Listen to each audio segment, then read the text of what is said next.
सभी छोटे बड़े श्रोताओं को सुनीता भटनागर का प्यार भरा नमस्कार। ऑडियो स्टोरीज के हमारे चैनल कहानी जगत में आप सभी का स्वागत है। हिंदी कहानियों की श्रृंखला में आइए आज सुनते हैं उर्मिला शिरीष जी द्वारा रचित कहानी झूला घर।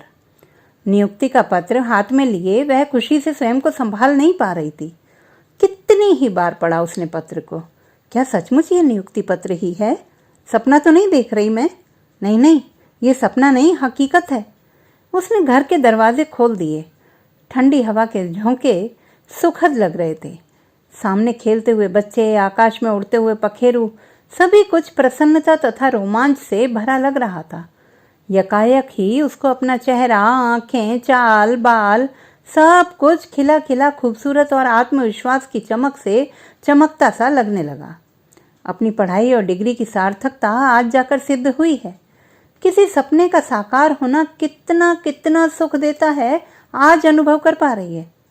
कब से इस घर में कुछ नया नहीं हुआ है, इसीलिए नौकरी लगने की खुशी में एक छोटा सा आयोजन करना है। किस किस को बुलाना है, किसको खुशी होगी, किसको नहीं, इन चर्चाओं का कोई अंत नहीं था। अब बच्चों का क्या करेंगे, कैसे रहेंगे, किसके पास छोड़ेंगे? उसे बच्चों की चिंता सताने लगी। अम्मा को बुला लेंगे, पति ने सुझाव दिया। इतनी सी जगह में वे कैसे रहेंगी?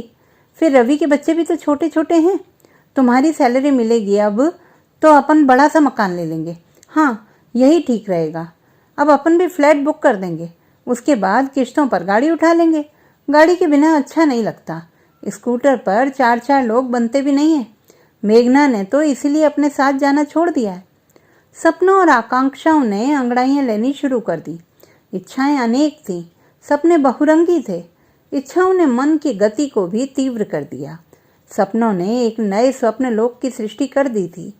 जीवन में सब कुछ पाने का उत्साह चरम पर था। बड़ी लड़की मेघना 4th कक्षा में पढ़ रही थी। छोटा लड़का मात्र 1.5 बरस का था। एक को रखने की परेशानी थी तो दूसरे को संभालने की। मेघना, कल से मैं ऑफिस जाऊंगी। बस से उतरकर सीधे घर आना। किसी के साथ कहीं भी मत चली जाना। अब तुम्हें अकेले रहना होगा। नहीं, मैं अकेले नहीं रहूंगी, मुझे डर लगता है। आप क्यों जाओगी? आपको क्या ज़रूरत है? ज़रूरत? देखो कैसे सवाल कर रही है ये लड़की। तुम्हारी ही तो ज़रूरतें हैं।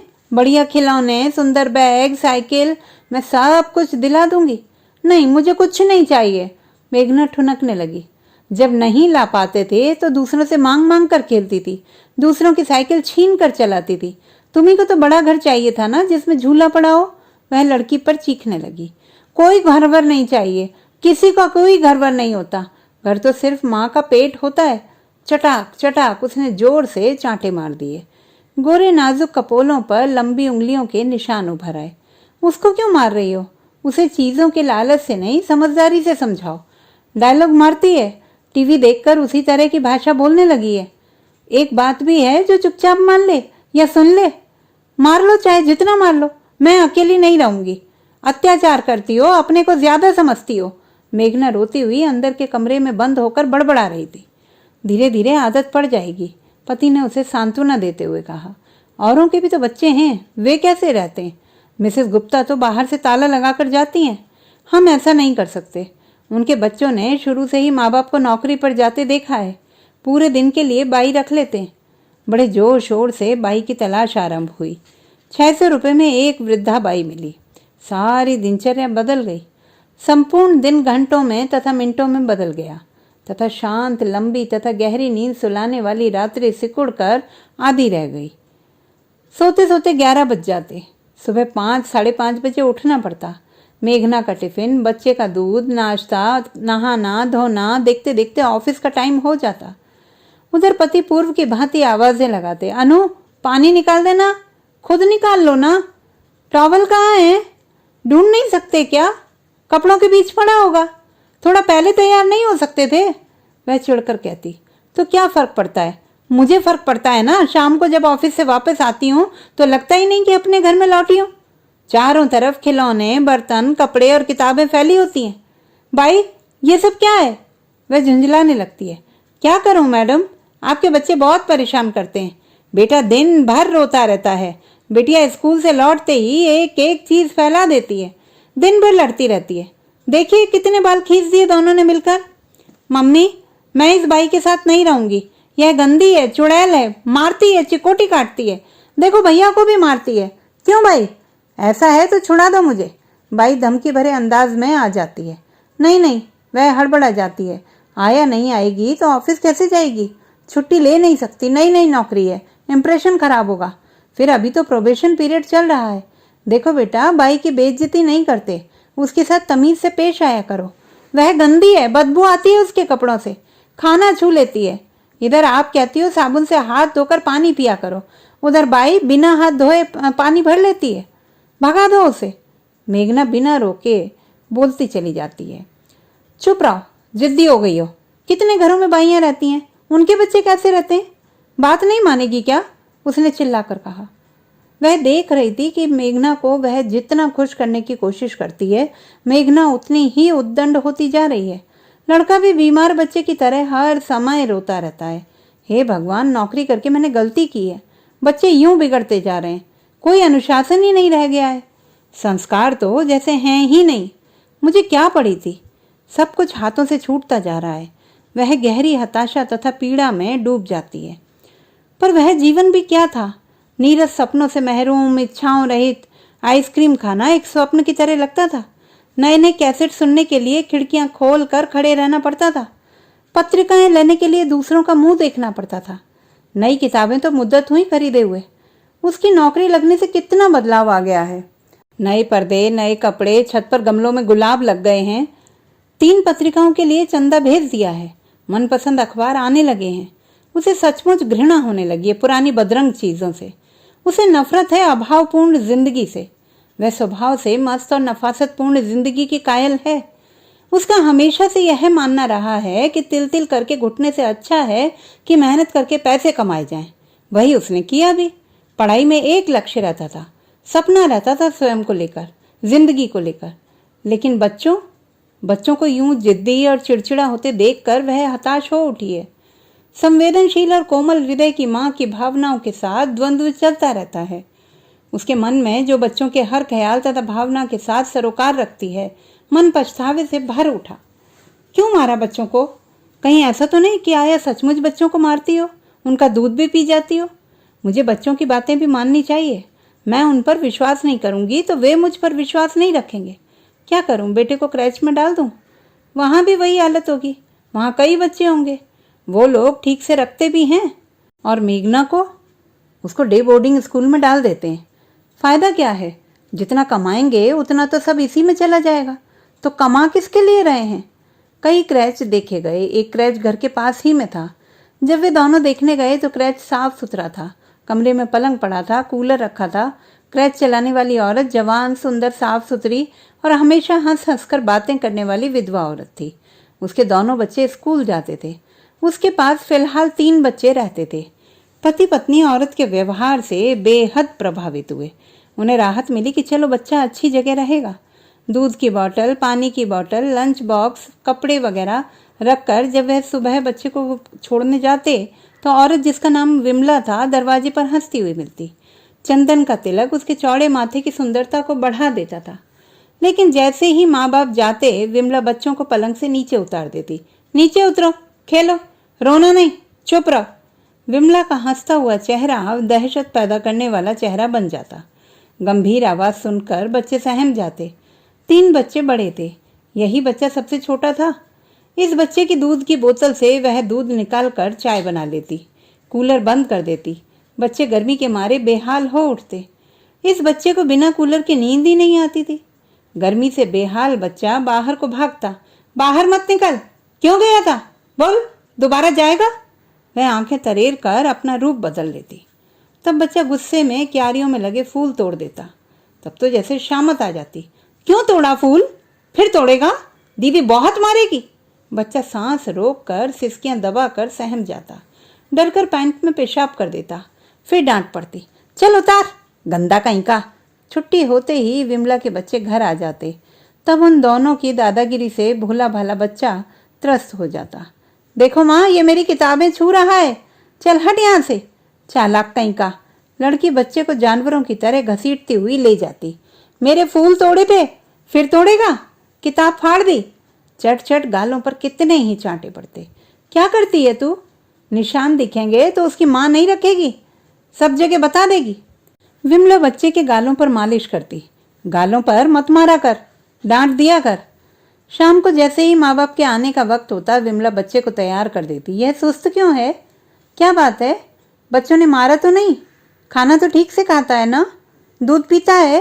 वह बच्चे को उदास देखकर चिंतित हो जाती। हाँ हाँ भाभी, पर रोता बहुत है, आदत नहीं है अभी, चुप चुप रहता है। मैं अपने हाथों से खाना खिलाती हूँ पर नहीं खाता। दिन में तो लाइट रहती है ना, इसे कूलर में सोने की आदत है। हाँ, कूलर तो दिन भर चलता है। विमला के भोले भाले चेहरे पर झूठ की लकीरें छुप जाती थी। वह अपनी सयानी बातों से स्वयं को निर्दोष साबित कर देती। बच्चे के गिरते हुए स्वास्थ्य तथा सहमेपन से माता पिता दोनों चिंतित थे, पर इसके अलावा कोई चारा न था। लौटते वक्त मेघना को लेना पड़ता था उसे। उसका होमवर्क देखने का वक्त भी नहीं मिलता था। डायरी में हर रोज कोई ना कोई रिमार्क लिखा आता, हर कॉपी में नोट लिखे थे। टीचर ने कई बार बुलाया था, डर के मारे मेघना ने बताया ही नहीं। वह पढ़ाई में अच्छी थी, लेकिन इस वर्ष काफी पीछे हो गई थी। माँ बाप की सहूलियत के हिसाब से बच्चे यहाँ वहाँ फेंके जा रहे थे, जहाँ उनका एडजस्टमेंट हो नहीं पा रहा था। स्वयं पढ़ने की आदत डालो। क्या और बच्चों के माँ बाप नौकरी नहीं करते? वे भी तो क्लास में अच्छी रैंक लाते हैं। वे कैसे पढ़ते हैं? बात मानते हैं, अनुशासन में रहते हैं, अपना काम स्वयं करते हैं। ये तो उद्दंड हुई जा रही है। अपन एक अच्छा सा ट्यूटर लगा देते हैं, उससे क्या होगा? हम लोग टाइम नहीं दे पाते हैं, इसलिए पढ़ाई में ये पिछड़ रही है। 400-500 रुपए से कम नहीं लेगा। देंगे, क्या करें? बच्चों का भविष्य थोड़ी ना बर्बाद करना है। नौकरी से उतना नहीं आ रहा जितना खर्च हो रहा है। यह मलाल उसके मन को व्यथित कर देता, पर सैलरी मिलने पर मनपसंद चीजें खरीदने का सुख इन तमाम परेशानियों को भुला देता। किसी भी होटल या रेस्टोरेंट में 2 घंटे बैठकर खाना खाने में जो आनंद मिलता है, वह कहीं ना कहीं एक संघर्षशील चेतना से उपजा आनंद होता है। अब बच्चों को किसी चीज के लिए तरसना नहीं पड़ता। जीवन में यह संतोष तो रहेगा कि बच्चों के लिए जो सोचा वो किया। लेकिन पहले बच्चे को जुकाम तक नहीं रहता था, अब 24 घंटे नाक बहती रहती है। कई बार उसकी सांस फूलने लगती है। वह हमेशा डरा सहमा रहता है। छोड़ते वक्त वह माँ को इतनी जोर से पकड़ लेता था कि उसे छुड़ाना मुश्किल हो जाता था। या ऑफिस जाते वक्त वह दरवाजे को बाहर से बंद कर देता था, स्वयं कमरे में बंद हो जाता था। तब उसने दूसरा रास्ता निकाल लिया था। सोते हुए बच्चे को चुपचाप छोड़कर चली जाती थी। जागने पर बच्चा आसपास माँ को ना पाकर दहाड़ मारकर रोने लगता था। विमला आंखें निकालकर होंठ भींचकर उसे चुप कराती तो उसकी घिग्गी बन जाती। एक चेहरा जिसके बारे में वह कभी कुछ नहीं कह पाता है, वह उसे भय तथा धमकी से डरा देता था। इस प्रकार बच्चा अंदर से लगातार लड़ता रहता था। उस चेहरे के आतंक से लगातार उसे अनदेखा करता रहता। आज विमला के घर में बच्चा पहली बार हल्का सा मुस्कुराया था, एक रंगीन डॉल को देखकर।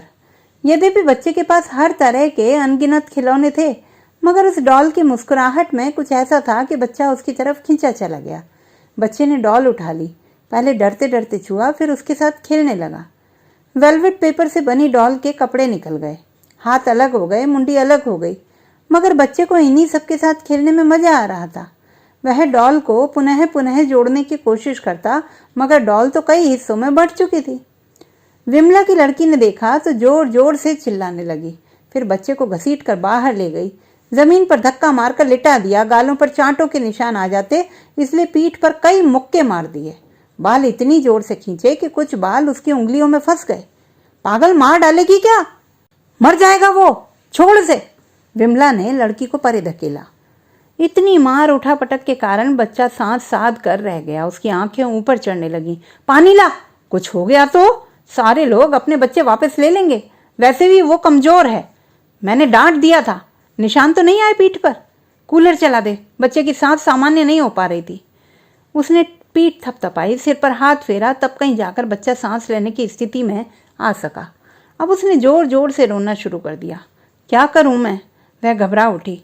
बाहर ले जा नहीं सकती थी, पड़ोस वालों को आवाज सुनाई देगी तो वे पूछने लग जाएंगे। उन्होंने शिकायत कर दी तो? उसके हाथ पांव फूलने लगे। कभी पानी पिलाती तो कभी दूध, कभी छाती से चिपका कर पुचकारती, लेकिन बच्चा था कि चुप नहीं हो रहा था। और न जाने किस पल अधैर्य होकर उसने बच्चे को पलंग पर पटक दिया। चुप हो जा मेरे दादा, बिल्कुल चुप हो जा, वरना मारूंगी, इस लकड़ी से मारूंगी, समझे? वह शक्ति भर चिल्ला रही थी और बच्चा डर से थरथराता खामोश होकर पलंग पर औंधा पड़ा था। शाम को माँ को देखते ही बच्चे की रुलाई फूट पड़ी, जैसे रोकर ही वह अपनी बात कह रहा है। क्या बात है, क्या हो गया? यह इतना सुस्त क्यों है? इसे तो बुखार है। क्या गिर पड़ा था? झगड़ा तो नहीं हुआ किसी के साथ? विमला क्या जवाब दे? नहीं भाभी नहीं, खेलते वक्त गिर गया था ये। कहाँ से? पलंग से? चोट तो नहीं लगी? उसने पीठ पर हाथ फेरा तो बच्चा कराह उठा। मुक्के की अनदेखी चोट दर्द दे रही थी। यह क्या? किसने खींचे इसके बाल? वह बिफर कर बोली। इतनी जोर से बाल खींचे हैं कि उसके बाल उखड़ गए हैं। मैं तुम्हारे भरोसे छोड़कर जाती हूँ, मगर यहाँ तो बच्चा अनाथों की तरह पड़ा रहता है। आपस में लड़ रहे थे भाभी। विमला हकलाते हुए रुआसी होकर सफाई देने लगी। उसे लगा अब सारी बातें खुल जाएंगी। मैंने सबको खूब डांट दिया है, कल से इसे अलग रखूंगी। विमला घिघियाते हुए बोली। तो क्या तुम भी बच्चों को मारती डांटती हो? नहीं भाभी, शैतानी करते हैं तो डांटना पड़ता है। चलो देर हो रही है, बच्चों की बातों को लेकर इतना टेंशन नहीं करनी चाहिए। बच्चे तो गिरते पड़ते रहते हैं, वरना मजबूत कैसे बनेंगे? बच्चे का पिता सहज ढंग से बोला, जैसे कुछ हुआ ही ना हो। विमला की आंखों में तैरते आंसू उसकी बातें सुनकर सूखने लगे। कोई तो है जो उसका पक्ष ले रहा है। बच्चा 3-4 दिन तक बुखार में तड़पता रहा। माँ को पल भर के लिए छोड़ता न था। अचानक डर कर कांप जाता था। जोर की आवाज सुनकर दुबक जाता था। लगता है विमला बच्चों को डराती है।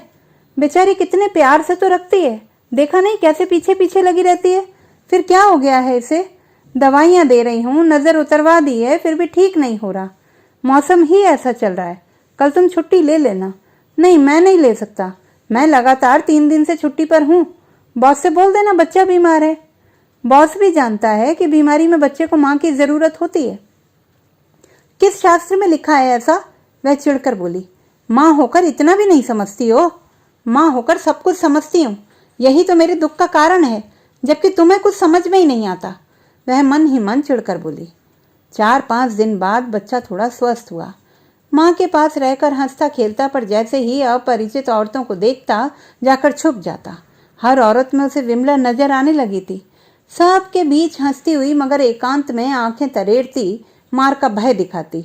लकड़ी से टोंचती मारती विमला का साया सोते जागते उसकी अंतस चेतना पर खड़ा आंखें दिखाता रहा था। 6वें दिन बच्चा फिर तैयार किया जा रहा था।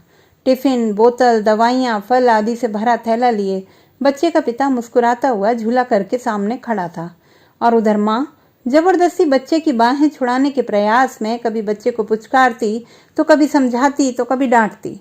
अंततः जब बच्चा किसी भी तरह नहीं माना तो एक चांटा मार कर पलंग पर पटक कर चल दी। बच्चा पहले तो चीख चीख कर रोया, मगर माँ का साया अदृश्य होते ही सहम कर चुप सा हो गया कि कहीं फिर मार ना पड़े। इस सब से बेखबर विमला जल्दी जल्दी टिफिन खोल कर देखने लगी कि आज उसके बच्चों को खाने के लिए नया क्या मिलेगा।